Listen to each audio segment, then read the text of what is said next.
From wild and wonderful southern West Virginia, Mr. Griffith Arises presents ATSBS News.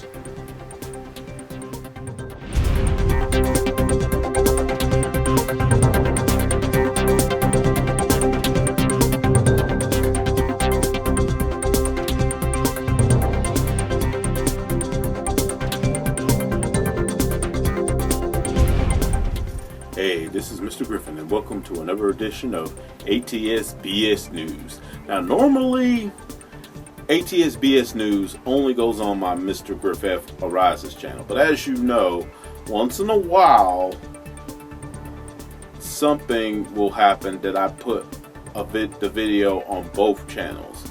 So this particular video will be on both my Mr. Griffin channel and Mr. Griffith Arises channel.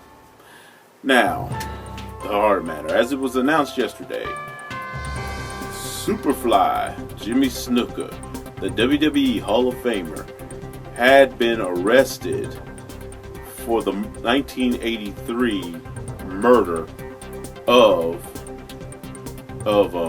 Miss Argentino. I'll call her that since I can't think of her own name. I believe it's Nancy Argentino. Yes. Nancy Argentino. And he's being charged with third-degree murder and involuntary manslaughter. Now, this case is actually it's been a cold case sitting for years. Now, some might be saying, wait a minute, it's been over 30 years. How can they still arrest him? Well, you see, unlike, say, the cases involving, say, Bill Cosby, or the case with Roman Polanski. See, the thing with rape and child molestation, they have a time limit. I think the statute of limitations on most cases in those situations is about 10 years. So those have time limits. Murder, if it's never been, if you're a suspect in it, even if you're never charged, those cases can remain open indefinitely. If they have evidence to bring you in, it could be you could have committed a murder at 15 and be 85 years old and a grandfather. They could still come and arrest you for that murder, even if it was 30, 40, 50 years later.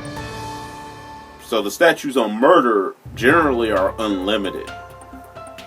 And I'm not too surprised that this came out, because actually the family has been pushing, because they truly believe Superfly Snuka killed their daughter. And to be honest, there's a couple parts of Snuka that I don't know, I can't go along with, I can't co-sign, because there have been parts of his story, like, one version is he actually did put hands on her and he did push her down and she fell on the ground, but he didn't realize she was dead. But then he's told another version where she tripped and fell and hit her head on the ground. But not only does that make it shady, what else makes it shady is that Jimmy Snuka in that era, I don't know if he was like this later on, but in that era, he was known for putting his hands on his girlfriends. He was very notorious for doing that. And lots of people had to cover for him, because at the time, in the early 80s, he was arguably WWE's biggest star. Prior to his run in WWE in the early 80s, he had been, I think, in the Mid-Atlantic area, a tag team champion for the NWA. I know he was a U.S. champion for them. And then WWE, although he never held any championship that I'm aware of, he was a top contender for the WWE World Heavyweight Championship. Back then it was the WWF World Heavyweight Championship, held by Mr. Bob Backlund. In fact, their most famous match was a steel cage match, in which Snuka actually dominated most of the match. But then at the end, he went for a Superfly Splash, his signature move, which he would do this from the top rope. But this time he did it from the top of the steel cage, which is often lauded as one of the earliest examples of high risk or hardcore wrestling in that profession. What's often left out is that he actually missed the splash, and Backlund actually won because Snuka knocked himself out from the height of the fall, the splash, and Backlund actually retained his championship. Snuka was also a top contender to the Intercontinental Championship, held by then Don Magnificent Morocco. In fact, their most famous match was a match Snuka actually lost, which was a cage match in which Superfly, while throwing a diving headbutt at Morocco's own momentum accidentally knocked him out the door and to the floor. As you know, in most WWE cage matches, you can actually win by pinfall, submission, or by escaping the cage, either through the door or over the top of the cage. But then after the match, Snuka grabbed Morocco, threw him back in the ring, slammed him down, I believe it was a suplex, and then did his famous Superfly Death Leap from the top rope. And this time he actually connected. It's been considered one of the big highlights in WWE history.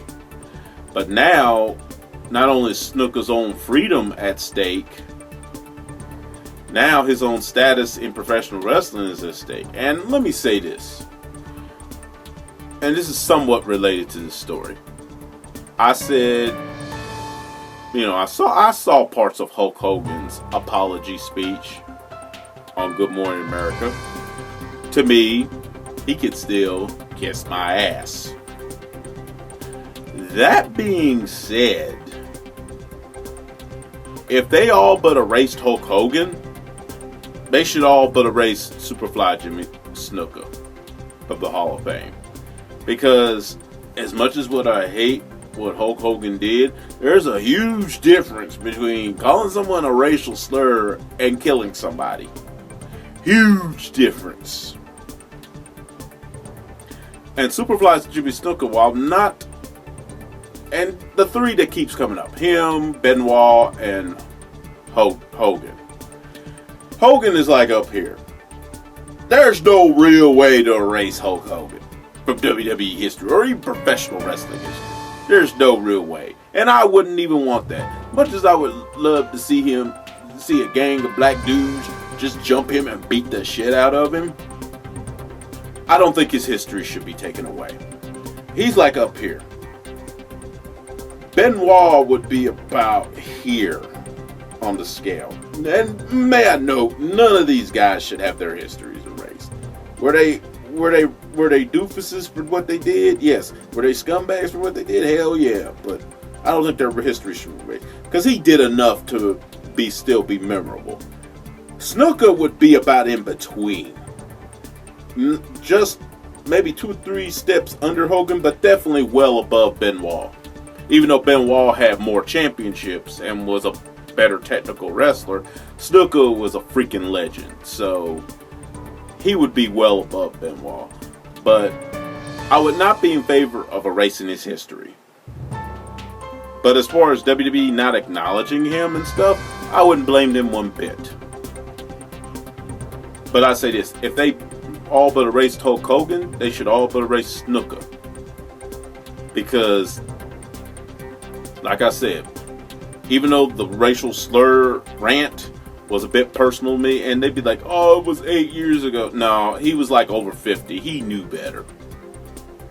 He knew better. So I don't want to hear that excuse. But at the same time, I don't think his history in professional wrestling should be erased. Same thing with Snuka. But at the same time, if they're going to do it to Hogan, they should do it to Snuka. Because there's a big difference between calling somebody a racial slur and killing somebody. That's two totally different motherfucking things. Completely different. Anyway, that's this edition of ATSBS News. And for those of you that don't know what that means, ATSBS simply means ain't this some bullshit. I'm out. I'm Mr. Griffin. Have a nice day, folks.